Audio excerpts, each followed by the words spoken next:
بالله من الشيطان الرجيم. بسم الله الرحمن الرحيم. ألف لام را تلك آيات الكتاب الحكيم. أكان للناس عجبا أن أوحينا إلى رجل منهم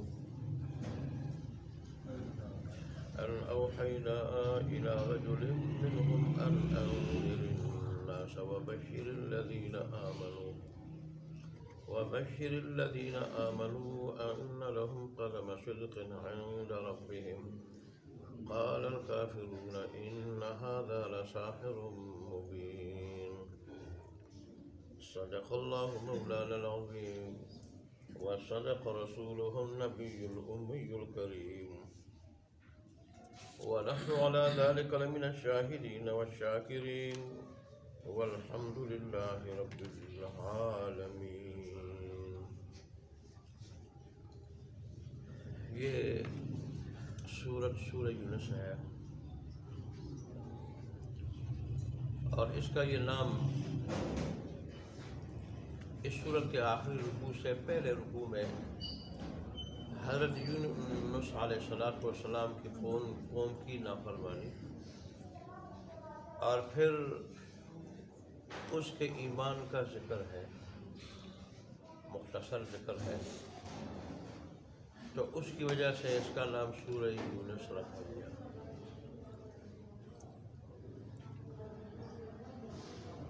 اس کے اندر 109 آیتیں ہیں، 11 رکوع پہ یہ مشتمل ہے اور اسی طرح یہ 1082 الفاظ پہ اور 6567 حروف پہ مشتمل ہے. یہ مکی زندگی کے آخری دور میں نازل ہوئی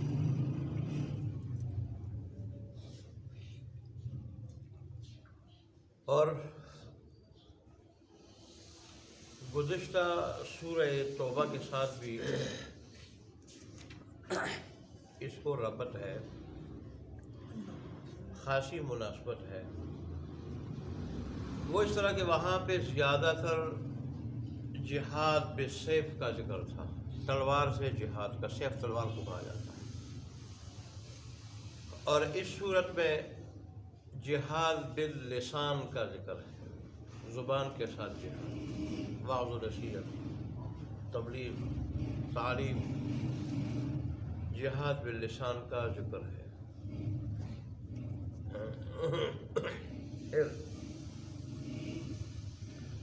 اس کی آخری جو 2 آیتیں تھیں ان میں اللہ تبارک و تعالیٰ نے اپنی وحدانیت اور اپنے حبیب کی رسالت کا ذکر فرمایا. تو یہ دونوں مضمون اللہ تبارک و تعالیٰ نے اس سورت کے آغاز میں، ابتدا میں بڑی تفصیل کے ساتھ ذکر فرمایا.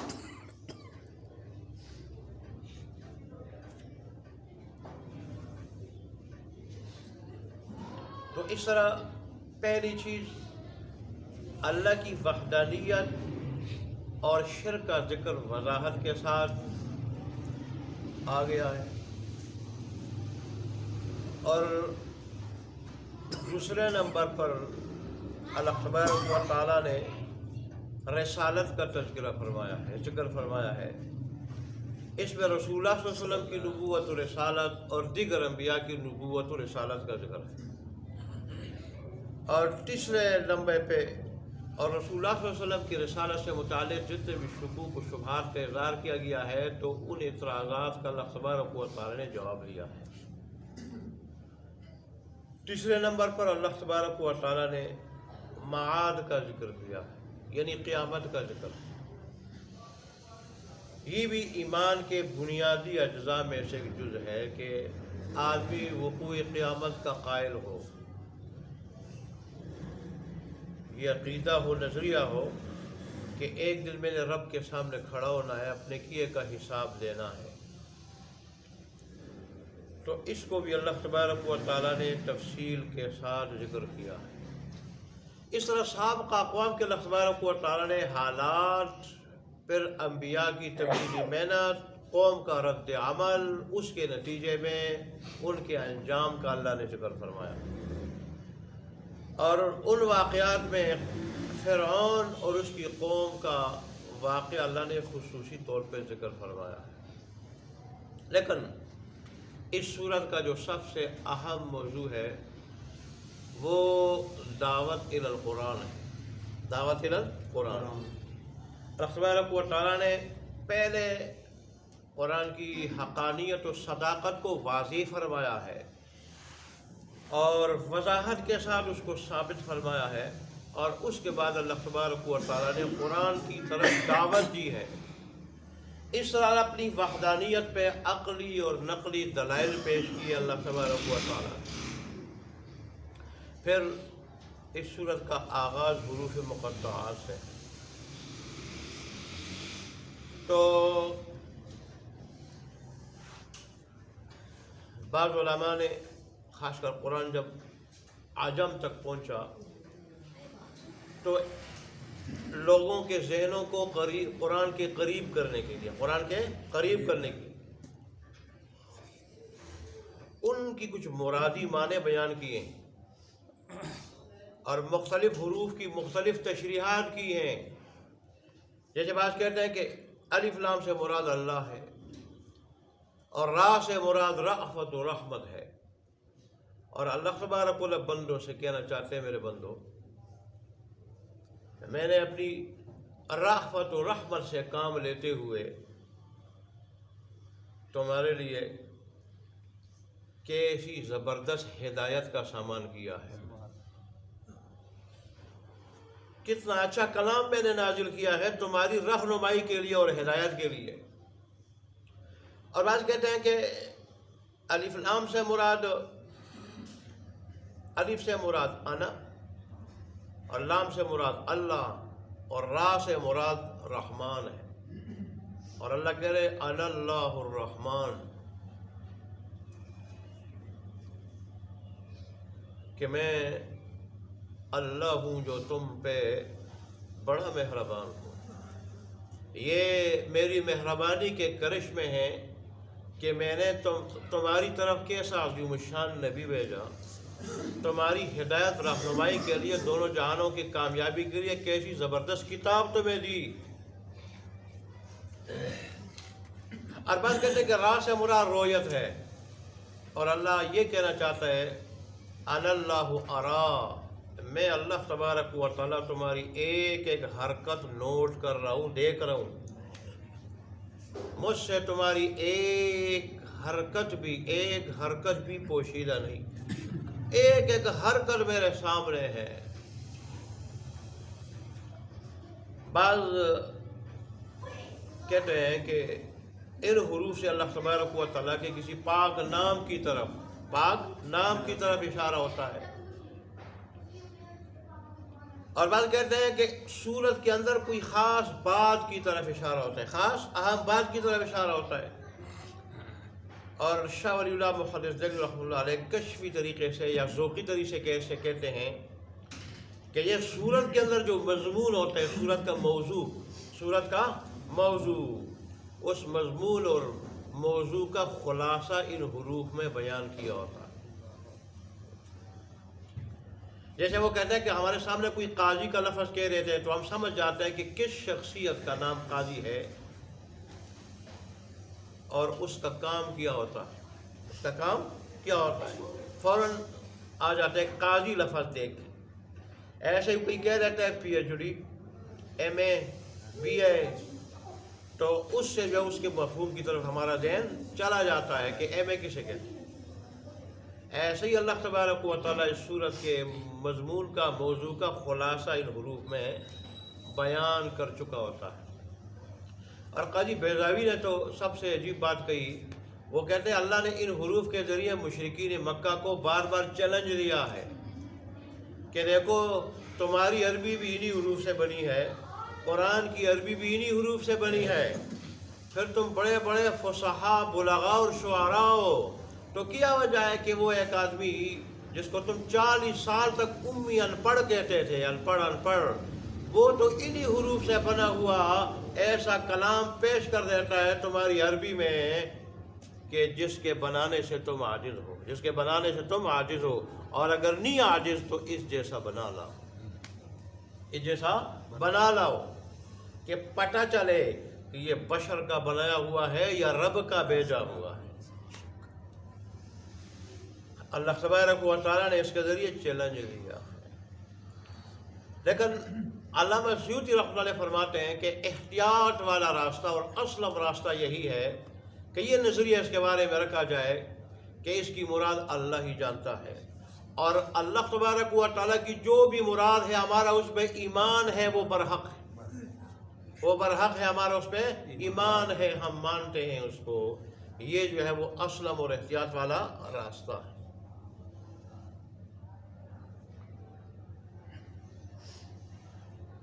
پھر اس کے بعد اللہ تبارک و تعالیٰ فرماتے ہیں، اچھا حروف مقطعات کیا ہے؟ الف لام را، آگے تلک آیات الکتاب الحکیم۔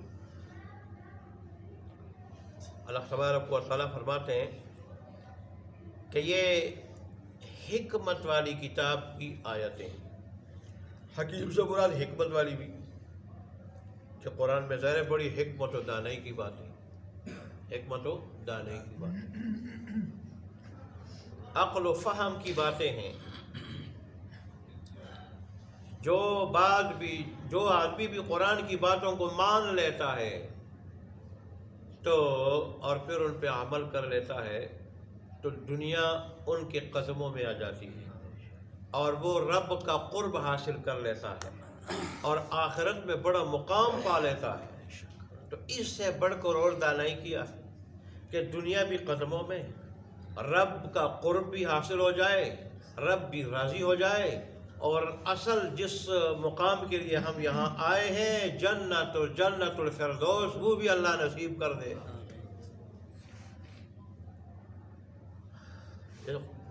قرآن میں اللہ فرماتے ہیں وَمَن يُؤْتَ الْحِكْمَةَ فَقَدْ أُوتِيَ خَيْرًا كَثِيرًا، جس کو حکمت و دانائی دی گئی تو اس کو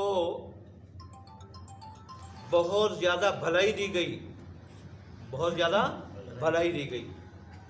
حکمت و دانائی تو بہت بڑی چیز ہے۔ تو یا حکیم سے مراد حکمت والی کتاب، اور یا حکیم سے مراد مضبوط کتاب ہے، مضبوط، کہ یہ ایسی مضبوط کتاب ہے کہ اپنے بیان کے اعتبار سے بھی، بیان کے اعتبار سے بھی، رد و بدل کے اعتبار سے، اور کسی بات کے غلط ثابت نہ ہونے کے اعتبار سے، من و عن جو کچھ یہ کہہ رہا ہے اس کا سامنے آنے کے اعتبار سے، حقیقت کو بیان کرنے کے اعتبار سے یہ بڑی مضبوط کتاب ہے۔ اس کی کسی بات کو کوئی جھٹلا نہیں سکتا، واقع کے خلاف جو ہے وہ کہہ نہیں سکتا، نہ واقع کے خلاف اس کی کوئی بات ہو سکتی ہے۔ اس نے انسان کی کامیابی کے جو قوانین ذکر کیے ہیں وہ ایسے اٹل ہیں، وہ کبھی ناکام نہیں ہوتے، نہ وہ ٹوٹتے ہیں۔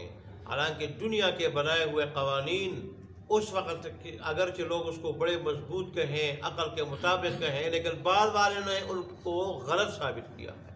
یہ قرآن ہے کہ آج تک اس کے کسی قانون کو کوئی غلط ثابت نہیں کر سکا، تو اس لیے حکیم کا معنی مضبوط بھی۔ اس میں تو اس آیت میں تو اللہ تبارک و تعالیٰ نے اپنی وحدانیت کو ذکر فرمایا ہے، اور پھر اگلی آیت میں اللہ تبارک و تعالیٰ نے رسالت کا ذکر فرمایا ہے۔ وحدانیت کا ذکر اس طرح سے کہ دیکھیں جو آیات اللہ تبارک و تعالیٰ نے نازل فرمائی ہیں، کوئی اور ایسی آیات پیش کر سکتا ہے کہ وہ ایسی حکمت و دانائی کی باتوں پہ مشتمل ہو، یا ایسی مضبوط کہ جس کی کسی بات کو کوئی غلط ثابت نہ کر سکے، اگرچہ ساری دنیا جن و انس اس کے لیے اکٹھے ہو جائیں۔ اور پھر اگلی آیت میں اللہ تبارک و تعالیٰ نے رسول اللہ صلی اللہ علیہ وسلم کی رسالت کا تذکرہ فرمایا اس بات کی طرف اشارہ کر کے کہ محمد ربی صلی اللہ علیہ وسلم میرے رسول ہیں، میرے رسول۔ یہ فرمایا اکان للناس عجبا، کیا لوگوں کو تعجب ہوا، کیا ہوا لوگوں کو تعجب، انا اوحینا الی رجل منہم، کہ ہم نے وہی بھیجی ان میں سے ایک آدمی کی طرف۔ اب دیکھیں ان میں سے ایک آدمی کی طرف، مفسرین کہتے ہیں کہ یہاں اللہ تبارک و تعالیٰ نے بھی اس حقیقت طرف اشارہ کیا ہے کہ انبیاء ہمیشہ انسان ہوئے۔ ظاہر ہے جب انسانوں کی طرف نبی بن کے آتے ہیں تو انسان سے پورا استفادہ کر سکتے ہیں، جیسے کل والی آیات میں نے بتایا تھا، قولی استفادہ بھی اور عملی استفادہ بھی۔ نبی اگر انسان ہوگا تو جہاں وہ قولی نمونہ ہوگا وہاں وہ عملی نمونہ بھی ہوگا، اور اگر انسان نہ ہو، فرشتہ ہو یا جن ہو، تو وہ انسان کے لیے عملی نمونہ نہیں بن سکتا، اور انسان اسے جیسے کہ استفادے کا حق ہے اس طرح استفادہ نہیں کر سکتا۔ اس لیے اللہ تبارک و تعالیٰ نے جگہ جگہ انبیاء کا جب ذکر کیا ہے کہ منکم رجل، اس کا تذکرہ، بشر انسان کو کہتے ہیں، اس کا تذکرہ ہے۔ اور تعجب کی بات یہ ہے کہ جیسے اس وقت کے لوگ، زمانہ جاہلیت کے لوگ، اور پہلے زمانے میں جو انبیاء ہے، سارے انبیاء کے زمانے میں جیسے لوگ انسان کا نبی ہونا یہ نبوت کے منافی سمجھتے تھے، اور اس میں جو ہے نبوت کی توہین سمجھتے تھے، ایسے ہی ہمارے دور میں بھی بعض لوگ ایسے ہیں کہ وہ نبی کو انسان ماننے کے لیے تیار نہیں۔ حالانکہ قرآن نے جگہ جگہ رسول اللہ کی زبان اس کا اعلان کرایا ہے، قل، آپ کہہ دیجئے، قل کے معنی کیا ہے، کہہ دیجئے، حل کنتو، نہیں ہوں میں، الا بشر الرسولہ، مگر بشر رسول، بشر رسول، نہیں ہوں میں۔ کتنی اللہ تبارک و تعالیٰ نے کتنی تحدید کے ساتھ، نہیں ہوں میں مگر بشر، انسان، رسول، اللہ کی طرف سے بھیجا ہوا رسول۔ قل، آپ کہہ دیجئے، انما انا، سوائے اس کے نہیں کہ میں، بشر مثلکم، تم جیسا انسان۔ کس چیز میں؟ پیدائش میں، پیدا ہونے میں، ضروریات رکھنے میں، اور دنیاوی حالات سے متاثر ہونے میں۔ باقی درجہ تو میرا بہت اونچا ہے، درجہ تو میرا بہت اونچا۔ تو اللہ نے وضاحت کے ساتھ ہی تو میں نے 2 مثالیں دی ہیں، قرآن میں جگہ جگہ مثالیں دی ہیں کہ پہلے انبیاء بھی انسان تھے اور اللہ کے آخری حبیب بھی انسان۔